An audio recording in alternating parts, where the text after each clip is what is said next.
Policy नहीं है और ना पाकिस्तान में पॉलिसी, ट्रेड पॉलिसी है, ना इंडस्ट्री की कोई पॉलिसी है, ना कोई सरमायाकारों का कोई तहफ़्फ़ुज़ है, ना बैंक में रखे हुए पैसे के लोगों का तहफ़्फ़ुज़ है।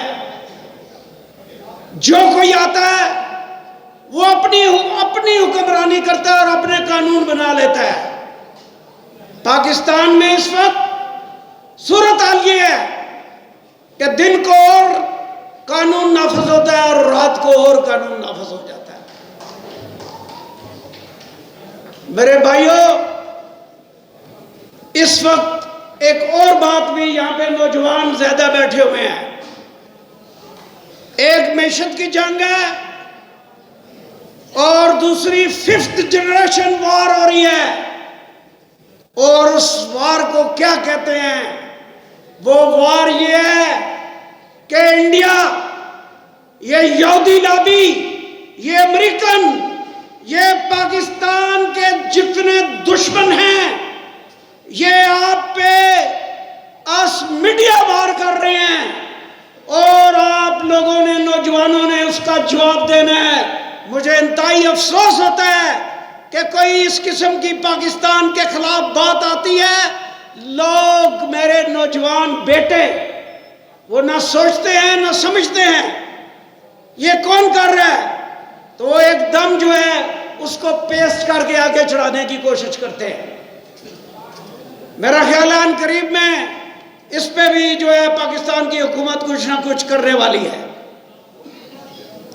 और मुझे इस बात पर फख्र है कि मैं ऐसी बिजनेस कम्युनिटी से ताल्लुक़ रखता हूं कि जिसने, आप सब यहां पे बैठे हुए हैं, मुझे बताएं कि मीरपुर की मसाजिद कौन बना रहा है और उसके पीछे कौन है? मीरपुर के मदरसे कौन चला रहा है? मीरपुर की NGOs कौन चला रहा है? मीरपुर के पुल कौन बना रहा है? ये जो वर्ल्ड बैंक की स्कीम आई, मैं जनाब इम्तियाज साहब, मैं अकेला सदर था, तो मेरी छोटी सी शॉप थी उस वक्त, 2003 में मैं बना था। तो छोटी सी शॉप में मैं मीरपुर के SP और मीरपुर के डिप्टी कमिश्नर को और मीरपुर के जितने अदारे के सरबराह हैं उनके पास में नहीं जाया करता था। मैं उनको अपनी उस दुकान पे बुला के मीटिंग किया करता था और उनको अहकामात जारी किया करता था।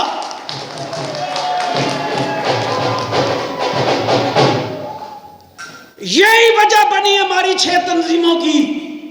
मैं ठीक है, आपने ठीक कहा, तकसीम किया, हमें तकसीम किया हुकूमत ने, हमें तकसीम किया सियासतदानों ने मीरपुर के, हमें तकसीम किया इंतजामिया ने। उनको ये बात वारे नहीं आती थी कि सोहेल शुजा एक बात करता है तो वो 24 घंटे में पूरी हो जाती है। हम भी इसीलिए इकट्ठे हुए हैं। आपने बात की, हमारे प्रेसिडेंट साहब ने बात की, मुझे बताएं, ये हाजी मंजूर साहब बैठे हुए हैं, ये हमारे चीफ ऑर्गेनाइजर थे, नवाज रतियाल साहब बैठे हुए हैं, ये खालिद रतियाल बैठे हुए हैं, ये सारे। मैं जब सदर था, उसके बाद जब नईम साहब बने, 5-7 साल गुजर गए, इन्होंने मुझे मजबूर किया कि आप उनके पास चले जाएं और एक तंजीम करें। और जनाब सदर, हमारे पास तो बैठता ही कोई नहीं, कोई आता ही नहीं। हम उनके पास गए, उन्होंने 1 महीना टाइम लिया, 1 महीना टाइम लिया। ये कब? 2012 में। और अब क्या है, अगर मेरे भाई का 1 महीना 13 साल का है, तो छोटे जो भाईजान सदर बने हैं, उन्होंने तो कल उधर बैठ के इत्तेमाद का वोट ले लिया है। आपने उनकी बात ही नहीं की। उन्होंने कहा जी बंदे इकट्ठे करो, और मुझे इंतहाई अफसोस हो रहा है, मैं ये बात नहीं करना चाह रहा था, मगर प्रेसिडेंट साहब हमारे FPCCI के सदर भी रहे, वजीर भी रहे, हमारे लिए तमाम, हमने अपनी तंजीम को गैर सियासी कर लिया। हम भी कुछ अर्सा किसी सियासतदान के साथ लगे रहे, मगर आज से ये जो 3 सदर एक हुए हैं, ये गैर सियासी प्लेटफॉर्म पर इकट्ठे हुए हैं।